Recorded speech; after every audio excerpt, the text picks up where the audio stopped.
Bienvenidos, bienvenidas to this webinar. My name is Bolivar Nieto, and I'll be what it's called your technical host. Right now, we are into our second webinar of the day, which I'll introduce a little bit later. But first, we want to talk about interpretation. So we have our interpreters, Susan and Abraham, and they are going to walk you through how to access interpretation. So, here we go. Susan or Abraham? Hi there, my name is Abraham, one of the interpreters. My co-interpreter is Susan. Hola a todos, mi nombre es Abraham, uno de los intérpretes. Susan, mi co-intérprete. Los organizadores del evento del día de hoy tienen la firme determinación de crear un espacio multilingüe y con este fin contamos interpretación de inglés-español, español a inglés. Les pedimos a todos los participantes que hablen despacio y en voz alta y clara en sus micrófonos para facilitar la interpretación. Hi there, organizers of today's event have made a commitment to create a multilingual space. To that end, we, the interpreters, we have interpretation available into English and Spanish, Spanish and English. We ask that participants speak slowly and loud and clear into the microphones to make the interpretation easier. Dentro de unos minutos, activaremos la interpretación aquí en Zoom. Van a poder ver un mundo en sus pantallas, un icono. Favor de seleccionar el idioma en su pantalla. Y si utilizan un teléfono celular, van a ver 3 puntitos. Presionar y seleccionar el lenguaje. Si tiene un Chromebook, Zoom con interpretación no funciona. Si tiene algún problema al respecto, favor de escribir su comentario en la caja chat. In a few minutes, we will activate the interpretation feature in Zoom. You will see a globe if you're using a computer. Please click on the globe, select the language. If you're using a phone, please select the 3 dots. Si tiene algún if you have a problem doing this, please write it on the chat box. If you're using a Chromebook, the interpretation feature on Zoom will not work. Thank you. Gracias. Thank you, gracias. So now you should be able to see the interpretation and you'll be able to select the presentation is going to be done in English, so the interpretation is going to be in Spanish and you can select Spanish. So now I'm going to just launch a quick poll to assess your accessibility to interpretation. Ahora voy a enviar un cuestionario para ver si está su accesibilidad a la interpretación.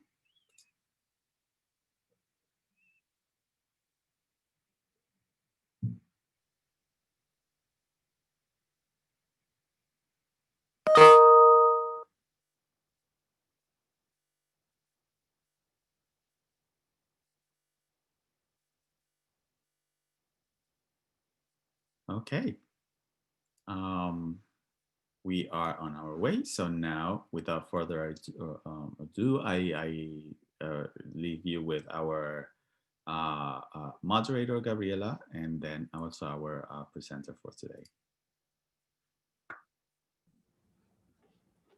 Hello, everyone, and thank you for joining us today. My name is Gabriela Betancourt. I work with Latino Commission on AIDS, the Hands United Capacity Building Technical Assistance Program, offering services in the South. I am co-director of the program, directing monitoring, evaluation, and learning. And today I'm really excited to be your moderator for enhancing prevention with peoples living with HIV through AIDSVU, presented by Chandini Jaggi. Please correct me if I said your name incorrectly.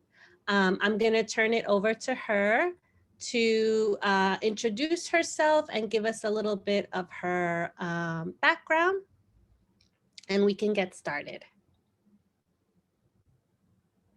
Hi, everyone. My name is Chandani Jaggi, and I am the data analyst at Emory University for the project AIDSVU. I am going to be presenting today on AIDSVU and how to use AIDSVU to show HIV's impact nationally and locally, how to find resources on AIDSVU, and how to enhance programmatic operations. So first, I'm just going to start off briefly by saying I'm going to be talking about a website today called AIDSVU.org. So anybody can access this website. It is a totally free website, AIDSVU.org. And during this presentation, if you have any questions and you're not able to ask them during the Q&A session at the end, you can always email us at info@AIDSVU.org. So feel free to email us any questions or comments that you might have. Also, if you are interested in AIDSVU and you want to receive more information about the website, feel free to subscribe to our newsletter and blog updates on the website. So first, I'm going to go into a little bit of information about what AIDSVU is. So as mentioned, AIDSVU is an interactive online mapping tool that visualizes the impact of the HIV epidemic on communities across the United States, allowing users to better understand the HIV epidemic where they live. AIDSVU has been around for about 10 years and is a public-private partnership between Emory University's Rollins School of Public Health and Gilead Sciences.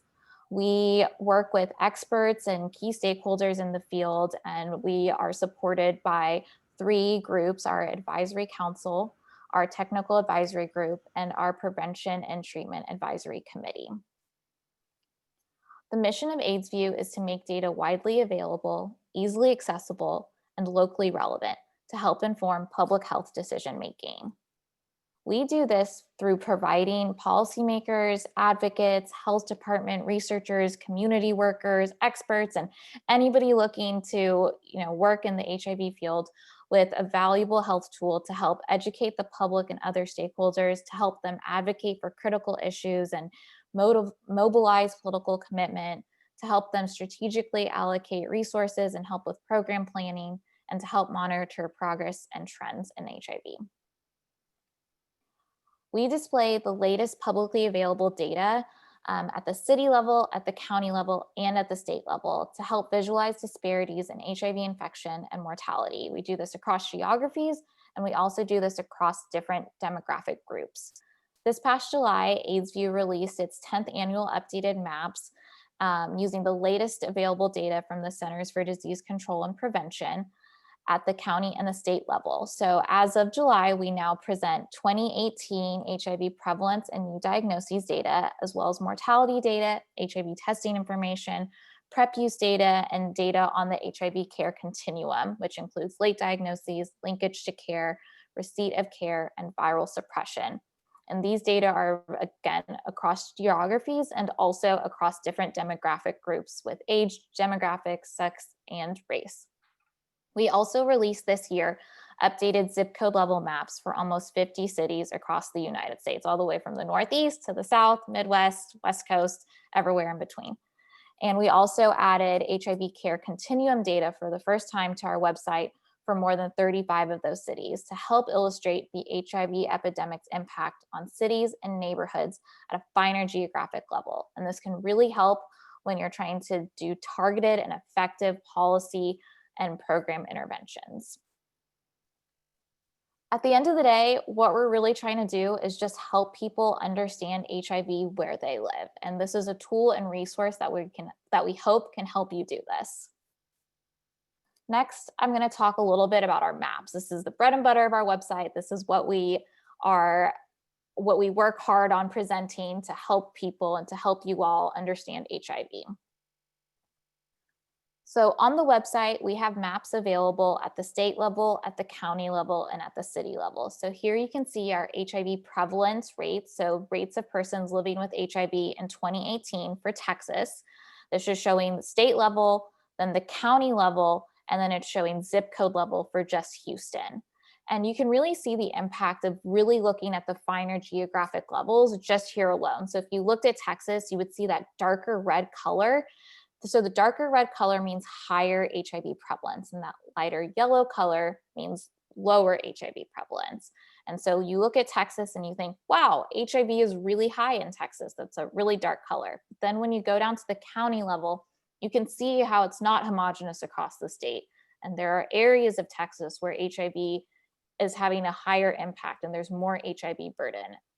And that can help with targeting resources, looking at, for example, the east and the south of Texas. And then when you even look at Harris County, so just Houston, you can see how it's really different across the city. And this can really help when you're trying to plan resources and trying to figure out where people are living with HIV and target your programs. We also have available, along with prevalence data, we have new diagnoses data at the city level. So here you can see the overall prevalence rate for Houston in 2018. And you can see the number of new diagnoses in Houston from 2014 to 2018. For new diagnoses, we do a 5-year cumulative just for suppression issues. So this is showing 2014 to 2018. These zip code level maps can also be stratified by age, sex, and race. The maps can also be compared to different social determinants of health, such as poverty and education, which I'll go into a little bit more about later. And the maps can also be overlaid with locations for HIV prevention centers, testing centers, and PrEP locators, for example. So you can overlay on top and see where those services are in the city, in the county, and the state. The city level interactive maps can also be used to illustrate the continuum of care as mentioned. So we have new diagnoses as seen here, but we also have late diagnoses, linkage to care, receipt of care, and viral suppression also available in these zip code level maps. Now breaking it down, we have available different demographic stratifications. We have race, sex, and age. Here we're displaying what HIV prevalence looks like in Houston among different racial groups. So this is showing HIV prevalence among white people, among Hispanic Latinx people, and among Black people. So just narrowing in on the map in the center, which is showing rates of Hispanic and Latinx people living with HIV, you can see how it differs across the city. So there are areas where the HIV prevalence among Hispanic people is much higher and the burden is much higher. And this can help when, again, trying to figure out where those people are that you're targeting are living with HIV. We also have race data available at the county level for prevalence and for new diagnoses, and at the state level as well for several different indicators. We also have HIV prevalence rates by age groups. So here you can see how HIV rates really differ among different age groups. So this is showing just for Houston what HIV prevalence looks like for those age 13 to 24, age 25 to 44, age 45 to 59, and age 60 and over. We also have age demographic stratifications available at the county level for prevalence and new diagnoses. And we also have it available at the state level for several different indicators, including prevalence, new diagnoses, PrEP use. Lastly, at the city level, we also can stratify the data by sex. So we have both female and male stratifications. So, I mean, this I feel like map is the most striking, where you can really see how impactful it is to look at the data by different demographic groups. Clearly, you can see a difference in these two maps, where one has the male map shows a really high burden of HIV across the entire city. The sex stratifications are also available again at the county and at the state level.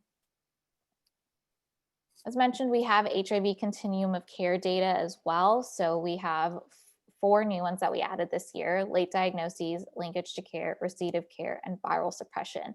These 2 maps are showing Houston, for example, again, and it's looking at linkage to care versus viral suppression. We also are launching very soon, either today or tomorrow, we are launching the continuum of care indicators at the state level as well. So be on the lookout for that. Subscribe if you're interested to our newsletter, and you'll get an update once we have those on the website. Now moving up the level, so to the county level, we also have our maps available at the county level. This is showing Texas. We have overall HIV prevalence rates. which is seen on the left, and we also have cases, which is seen on the right for Texas for 2018. And these prevalence rates and cases can also be stratified by age, sex, and race, as mentioned before, but can also be stratified by transmission category, which I'll talk a little bit more about in a minute. And they can also be mapped along our social determinants of health. Along with prevalence, we also have new diagnoses, rates, and cases. And again, this is showing rates of people newly diagnosed with HIV on the left, and cases, number of people living with HIV on the right. These data, along with being able to be stratified by age, sex, race, transmission category, also can be stratified by year. So you can view these data for individual years from 2008 to 2018. This can be really helpful when you're trying to assess trends and trying to see if there's been any progress or changes in HIV new diagnoses over the years. We also, as mentioned, have HIV prevalence by transmission category. We have 5 transmission categories and 4 are shown here. So we have HIV prevalence by, for male-to-male sexual contact prevalence, male-to-male sexual contact / injection drug use prevalence, injection drug use, and heterosexual contact. We also have other transmission category available as well. Transmission category is available for prevalence and new diagnoses at the county level and is also available at the state level. Lastly, at the state level, we have several different indicators. We have the most amount of data available at the state level. We have prevalence, new diagnoses, mortality. We also have PrEP use, and we have PrEP to need ratio, which I'll talk about later. We have HIV testing, so you can see the % of people tested in each state, and you can also see the continuum of care data once we launch those soon. Also, you have the normal stratifications, race, sex, age, transmission category, but you can also, for prevalence and for new diagnoses at the state level, do 2-way stratification. So if you wanted to look at an example of Hispanic males, you could go to Texas and see what the rate of HIV prevalence is among Hispanic males. Or you could see what the rate of HIV prevalence is among Hispanic MSM. So there's a lot of different ways you can stratify and just really getting to see what subpopulations are and seeing who's impacted by HIV. We have social determinants of health available. We know that population health outcomes are determined by a complex social structure and economic systems, and health disparities are just inextricably linked to social and economic determinants. So due to this, we display several different social determinants of health as side-by-side comparison maps with the HIV maps. This includes poverty, high school education, median household income, income inequality, and people without health insurance. Also, on the website, either today or tomorrow, we will be adding new social determinants of health, including unemployment percentages, people living with severe housing cost burden, food insecurity, Medicaid expansion, along with hepatitis C prevalence and primary and secondary syphilis. Lastly, one other map feature I want to mention is we do have service locator overlays. So on top of our maps, you can overlay where PrEP services are, where HIV testing centers are. And this can be really helpful when you're trying to see where are services and where is there high burden without services. So you can click on one of these pins, for example, and so you could click on one of those black or blue pins on the map, and it'll show you the information for that testing center as well. So you can see the address of the testing center, and phone number and name so that you can contact them if needed. Next, I'm going to talk specifically about our Hispanic Latinx data on AIDSVU. We have a variety of data and resources just about Hispanic Latinx population and the impact of HIV. So I want to talk a little bit more about those data specifically. We have HIV prevalence rates stratified by race, as mentioned. And so one of those races or ethnicities is Hispanic Latinx. So you can see here we have mapped, as earlier, the state, county, and city level data, but this time, instead of just showing overall prevalence, this is showing the rates of Hispanic Latinx persons living with HIV. And I think it's really impactful, especially when you look at the last map image, which is showing it across the South.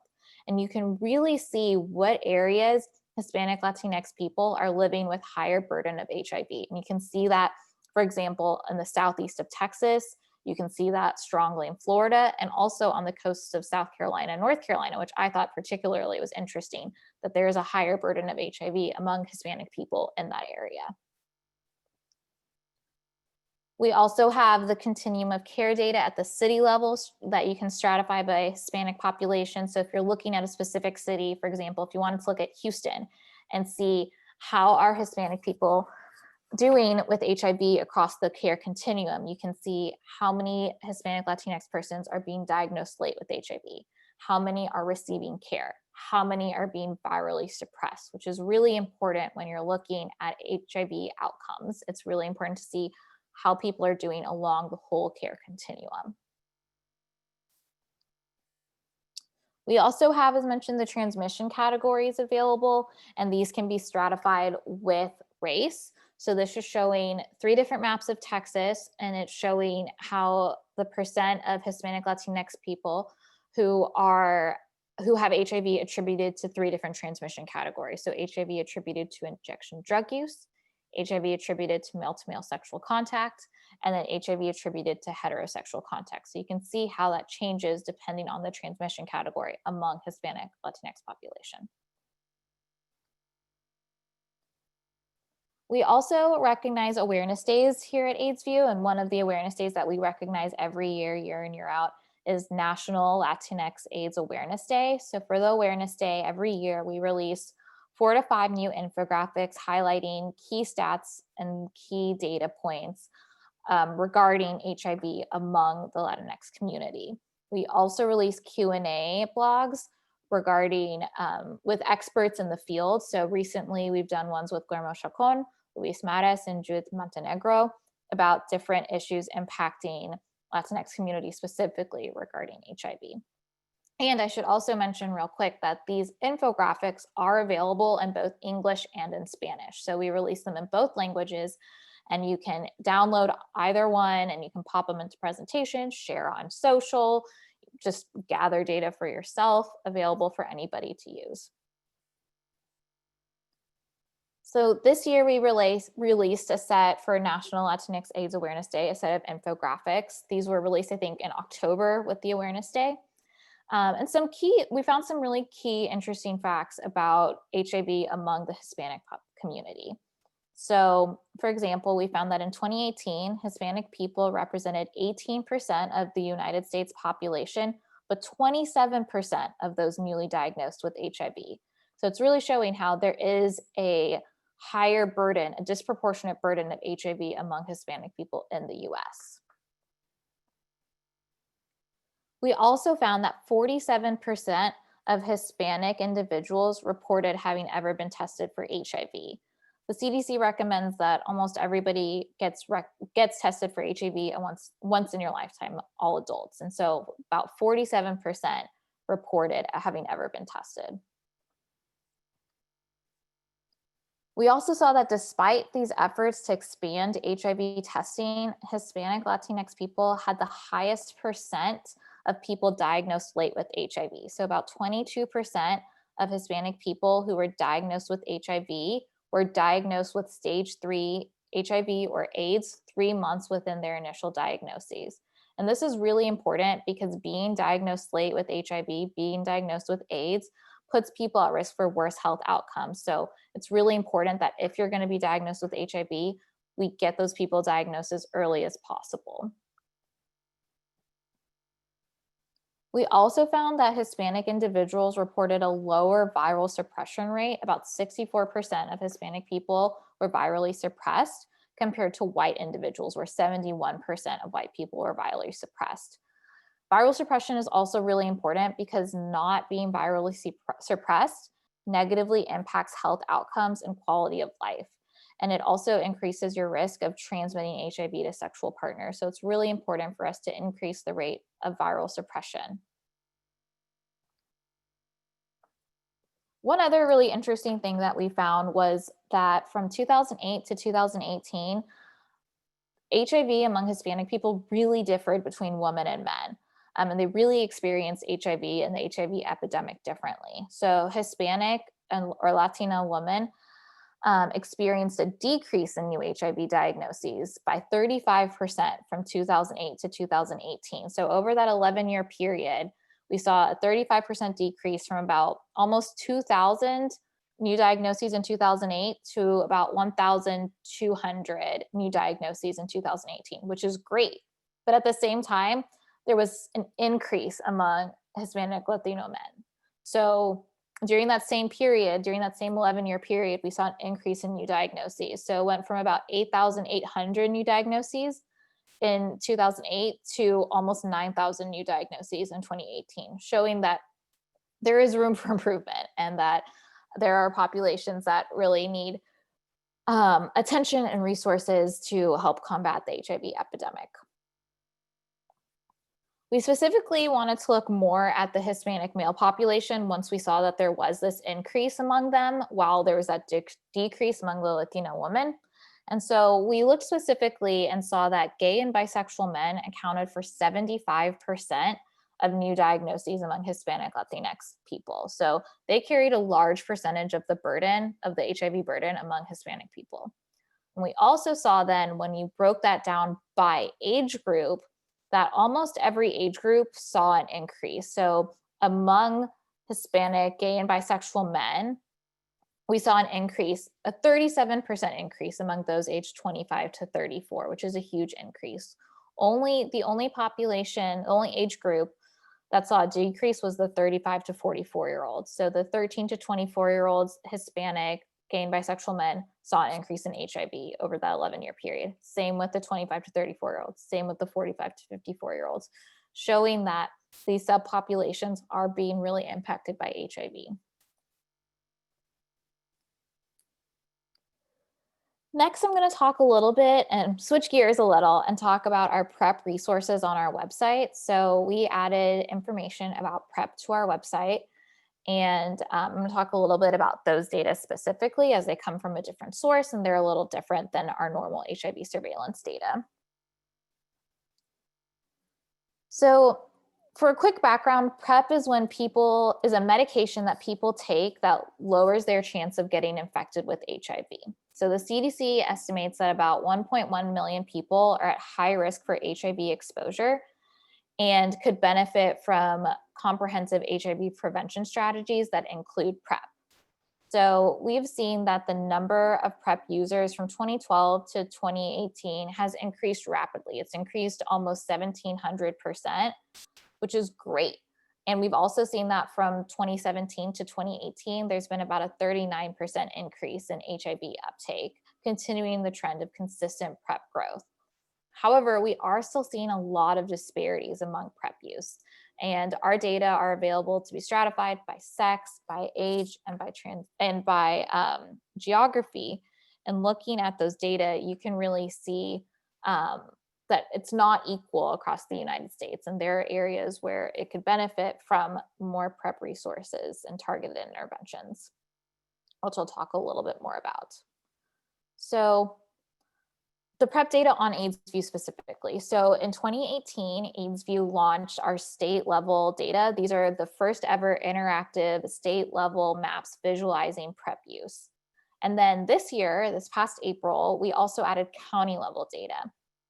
So these maps visualize across the United States at the county level what PrEP use looked like from 2012 to 2018. The AIDSVU's county, state, and county level PrEP data can really help health departments, elected officials, medical professionals, you name it, community leaders, understand and visualize trends in PrEP use over time.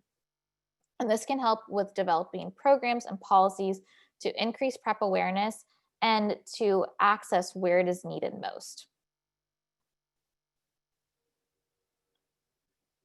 The state and county level data maps include both rates of PrEP use and a number of PrEP users. The data are available for 2012 through 2018. As I mentioned, we do have it currently available for sex and for age demographic groups. We currently do not have race stratifications. However, that is something we are actively working on as we understand how important it is to have race data by, or PrEP data by race. And so we're actively working to add that, and that is coming in the future.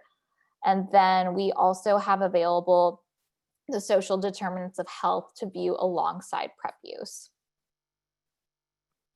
I'm going to talk a little briefly about our data source. So it's a first of its kind of data release agreement. The data were obtained from Symphony Health with the support of Gilead Sciences.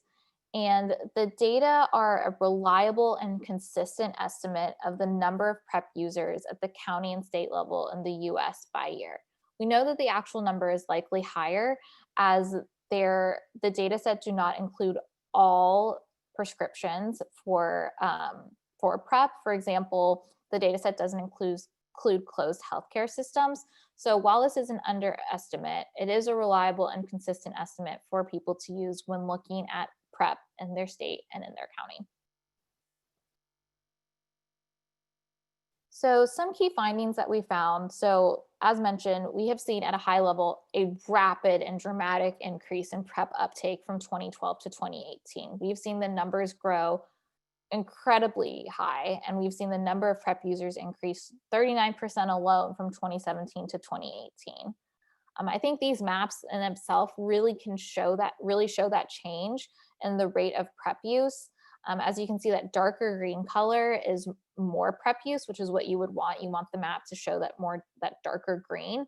And you can really see an increase just in these two maps alone in that darker green color. And I think you can really see that too, specifically if you're looking at this map in like Ohio and Pennsylvania, New York, the Northeast, you can really see that darker green color, and also a little bit in the South as well, and along the West Coast.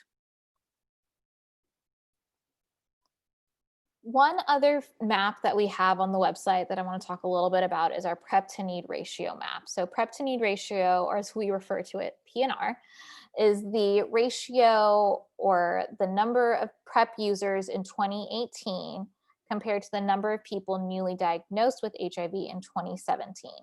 And it serves as a measurement of how PrEP use compares to the need for PrEP in a population.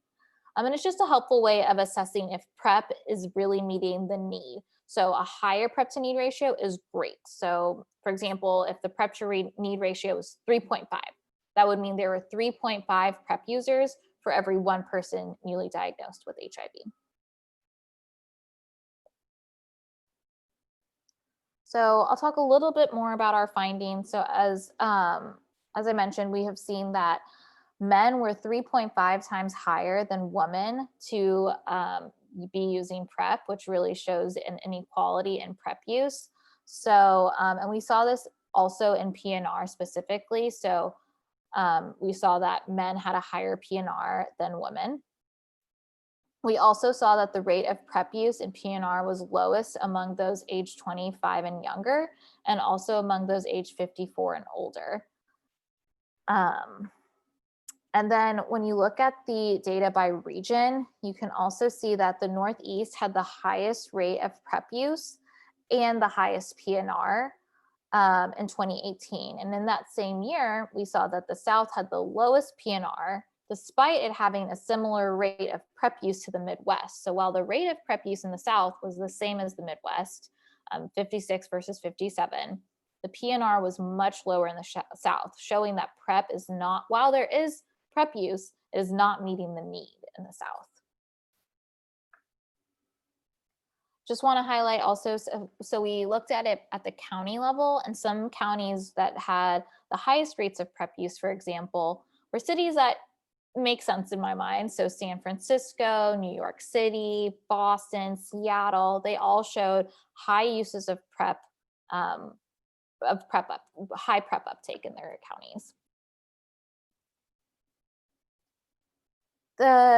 We also saw some interesting statistics pop out when we looked at social determinants of health and PrEP use compared to Black residents and where people were living. So we looked at US counties, and we found that US counties with the highest proportion of Black residents in 2018 had a higher rate of PrEP use but a lower overall PrEP to need ratio. So basically what that means is US counties with the lowest number of Black residents had an overall PNR that was over 2 times higher when compared to counties with the highest number of Black residents. So while we can't look at race, we can look at some other factors to kind of see how PrEP is being taken up by different race groups. We also saw that relative to states in the US without Medicaid expansion or pre-exposure prophylaxis drug assistance program, states with either Medicaid expansion or PrEP-DAP had a 25% higher rate of PrEP use in 2018, while states with both programs had a 99% higher rate of PrEP use, really showing the importance of Medicaid expansion and PrEP-DAP when it comes to PrEP uptake. We also saw among EHE counties a significant disparity across the 48 counties. So the 48 counties that were targeted in the president's plan to end the HIV epidemic. We saw that some counties had really high PrEP uptake, which was great, and some had lower PrEP uptake, showing that there's disparity and there is room for growth and improvement. We also saw that by 2018, 24 of the 48 counties, Washington, D.C. and San Juan, Puerto Rico, had already achieved the national HIV/AIDS strategy goal of increasing PrEP use by 500%. And we also found that if current PrEP use rates continue, 94% of the EHE counties will achieve the goal by the end of this year. Not sure how the pandemic impacted that, but we did find this earlier this year. So something interesting to note is that these counties are doing well in increasing PrEP use, and that is something that is going well. All of this information, all of these infographics and more information about PrEP can also be found on our website. I realize I ran through a lot of information. So if you want to go to our website, we have a deeper look page on PrEP. And this is just a comprehensive resource with all of our data, with all of our maps and service locators and infographics, so you can learn more about PrEP use in the United States. We also have the PrEP Locator, as I mentioned before, where you can see where PrEP services are in the United States. And lastly, all of these data are available to download. All of our data on our website, including our PrEP data, are available if you want to use it in your own research. Now, to end, I'm going to quickly mention some of the other resources on our website. I talked expansively about our maps, a little bit about our infographics and our PrEP data. So I'm just going to take a few minutes here at the end to talk about some of the other resources that are available on our website. We have these data profiles that are available at all different geographic levels. So we have national profile, regional profiles, state profiles, county profiles, and city profiles. And these profiles just lay out the key statistics for the geographic area. So this is showing, for example, the state profile for Texas. And we have information on the continuum of care as seen here, prevalence, new diagnoses. It's great for grant writing if you just need to pull a quick few stats on a specific location. We also have these available at the city level, as mentioned. So if you're looking specifically at Houston or Los Angeles or Memphis and you're trying to get some statistics about that city, this is a great place to go to just get those quick facts to pull out. I do want to highlight specifically on our city profiles how we have data on transgender people. So in 2017, AIDSVU released new data provided by 32 cities on the estimated number of transgender individuals living with diagnosed HIV. And so while these numbers are limited and we do understand that they were most likely an underestimate, it's an important step towards helping understand, helping health providers and advocates and policymakers understand how transgender populations are being impacted by HIV. And the use of a more inclusive data collection method can help increase the likelihood that transgender people are correctly identified in HIV surveillance programs.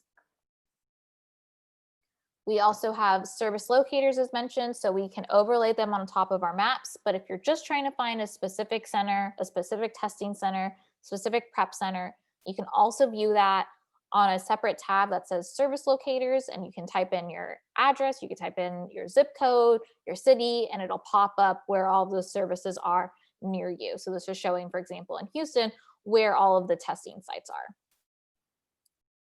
We have Q&A blogs as mentioned. So these dive a little bit more into detail about different topics, talking to an expert in the field. We've recently done one with Leandro Mena, one with Amy Justice.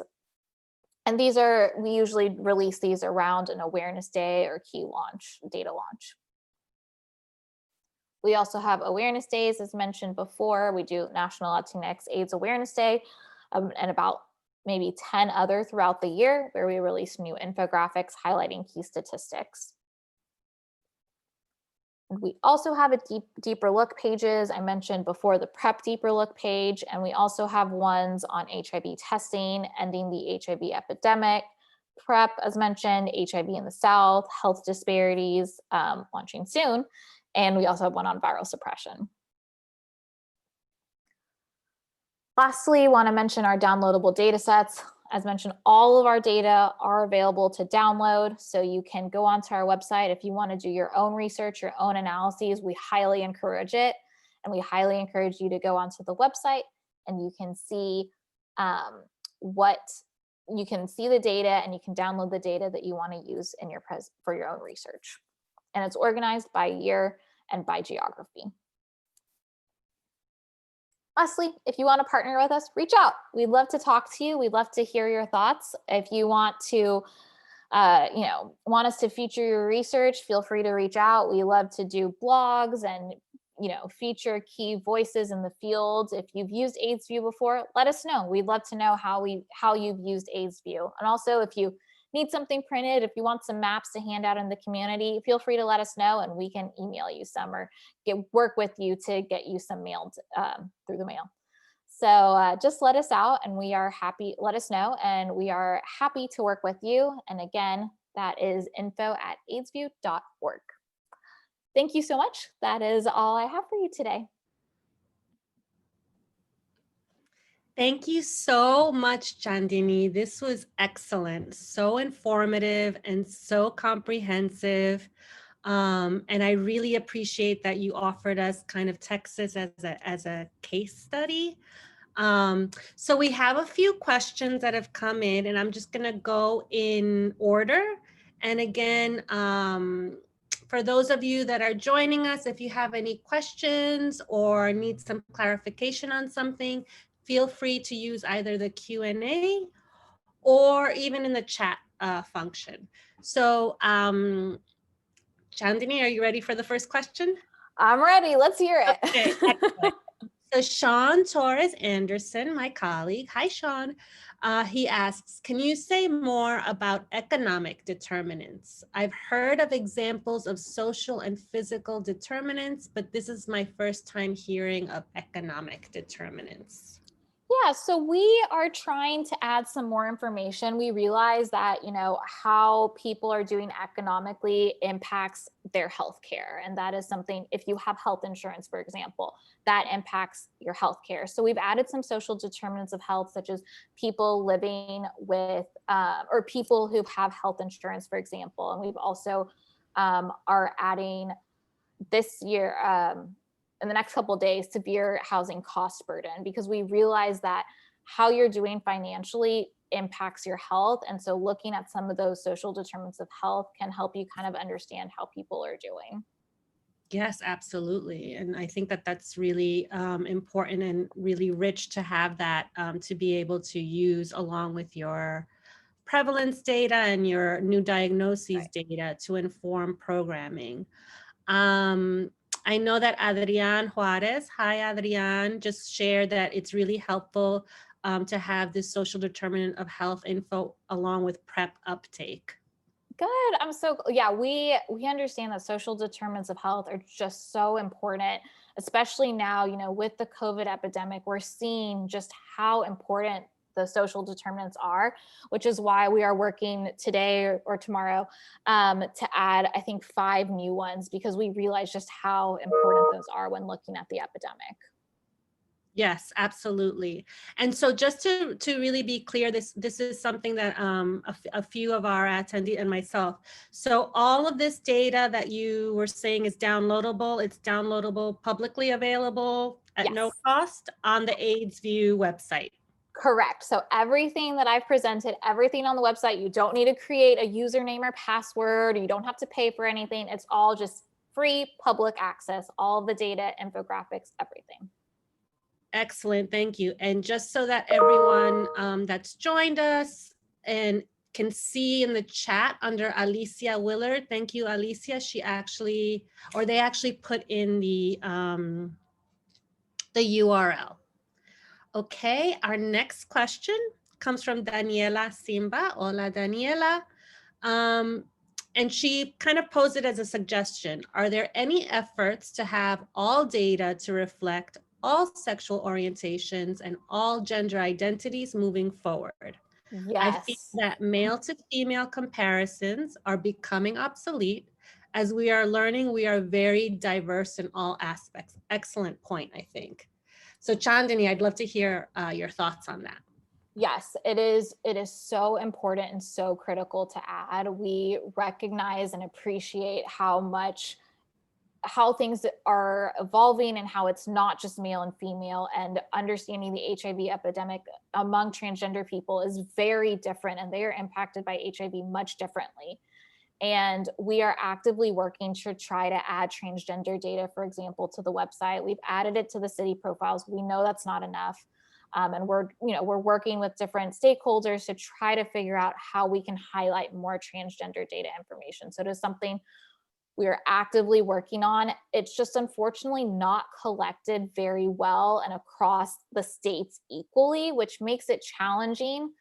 But we're working on it. I know the CDC has been working on it. They recently published in their report national transgender breakdowns, which was, I think, a huge improvement and much needed for so long. And so I think there's an active push among everybody to add those data. And as we can, we will, understanding and always noting it is likely an underestimate, but it is something we are working on. Yes, excellent. Thank you. And I think like that leads to a question that actually I had, which is what you mentioned about underestimations. So what are some rules of thumbs that you would give to folks, maybe folks that are not necessarily as comfortable or as haven't used sort of statistics for a while, or are a little sort of math phobic, which happens to all of us at different points in life, I think, when it comes to sort of this interpretation based on estimates? Like, what would you suggest is like a good rule of thumb to keep in your back pocket? I think so, especially for PrEP, right? So all of our PrEP data are estimates. I think just prefacing everything with PrEP estimate. So making sure you just use that word estimate, I think, is key for letting everybody know that these numbers are not absolute. These are not surveillance data. These are estimates based on what we know. And I think just keeping that word, that one word in every single statement you use is so important, just to let everybody know. And then just also recognizing when you look at the numbers, like it's likely a little bit higher, and we don't know how much higher across the board, which makes it hard, right? Because we can't just say add 20 to each county and you're good. It differs. So just recognizing that there are going to be some increases, and just keeping that word estimate every time you present data, I think, is important. Excellent. Yes, and I think that that's really key for all of the folks that have joined us today, is that, data, there are always going to be certain limitations to the data. So to understand that there's going to be limitations to your interpretation of the data. Right. One other question comes from Pamela McFarland. Sorry if I'm not saying your last name correctly. And hi, Pamela. Do you stratify by type of health insurance, i.e. public insurance like Medicaid versus private insurance? We do not actually do that, but that is a great suggestion. And, I can talk to some of my colleagues and see if there's a way to present the data in that way. I'm not sure if there's a way to present the surveillance data that way. I'm not sure if that information is gathered and released in a unified manner, but I will absolutely look into that because I think that's a great suggestion. Awesome. I know we're getting down to the last 5 minutes. We have one more question that came in. Also from Sean, can you expound on why data is only available up to 2018? Yes. Unfortunately, there is a lag when it comes to reporting data. So it takes some time once the data is captured for the cities and the state health departments to go through it, combine it, deduplicate it. There is a lag in cases being reported. So in order to accommodate for that lag and not present incorrect data, they have this about 1.5 year lag time. So that's why the data is unfortunately just 2018 right now. We're trying to speed it up a little bit, but they do need to have this lag time to account for cases that are reported late and to also deduplicate and process the data. Yeah, and I think that's really a key point that goes back again to sort of being mindful of how you're interpreting the data because it's not real time. And also given that what is happening in real time is very different in a lot of ways to 2018 because of the pandemic and responses related to coronavirus 19. Absolutely. So I actually have one question that I wanted to pose, which is,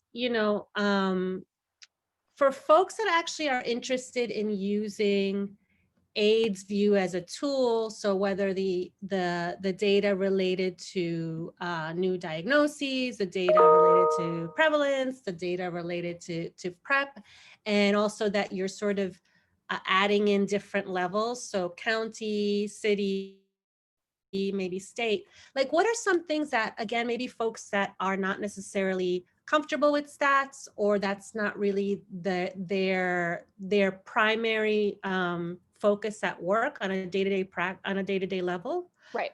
What can practically folks think of doing so that information can be used to inform their actual programming, whether it's testing, whether it's linkage to care for folks that are living with HIV?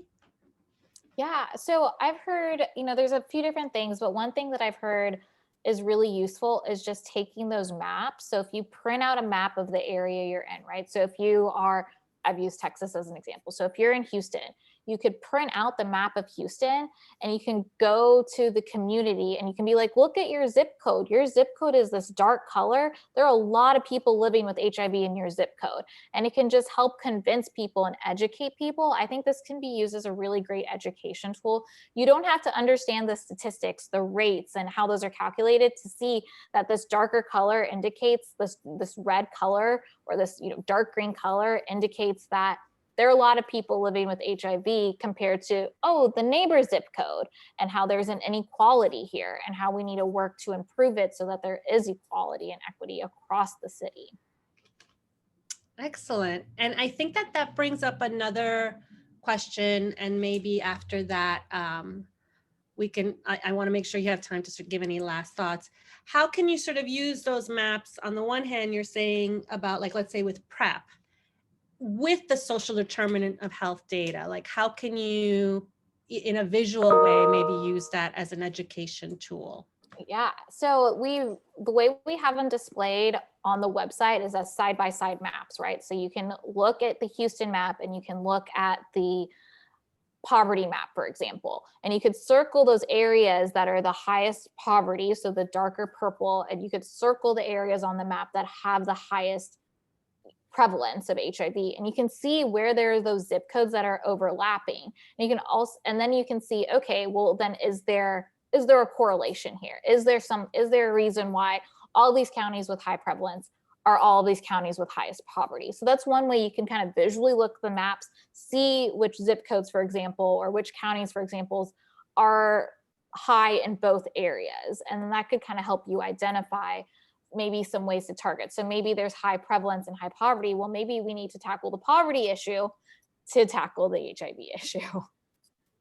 Excellent. Thank you so much. And that's so concrete. And I love the fact that hopefully everyone at least is able to leave today and think about like, oh, that seems like relatively simple for me to be able to do, despite, you know, how I feel about math and like calculation of rates.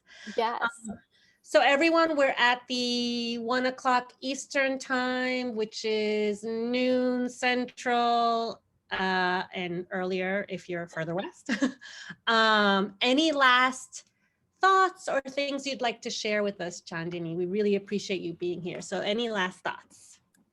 Just that we are here to help you. So if you have any questions, if anything is overwhelming, or if you need any help understanding something, please reach out to us. We love to help and interact with the people who use AIDSVU. So please feel free to email us at info@aidsvu.org, and we are happy to help. Oh, thank you so much. And for that, I'm going to turn it over to Bolivar. Hi, yes. And again, special thanks to our presenter today. Thank you for joining us. But before we end the session, we like to do an end of session check-in on interpretation services provided during this session. So it's a quick poll, similar to the one that we had before, and here it goes. It's quick. Let us know. We'd like to be able to evaluate these services as well, and your feedback is valuable. Again, thank you for joining us today. You all should receive a post-evaluation as well, so please complete it. And there are 2 other sessions tomorrow, so go ahead into our website, handsunited.siva.org, and go to events, and there you see the sessions that we have tomorrow. Other than that, thank you so much, Chandini. Thank you, Gabriela, and thank you all for participating today. Have a great afternoon. Thanks, everyone. Take care.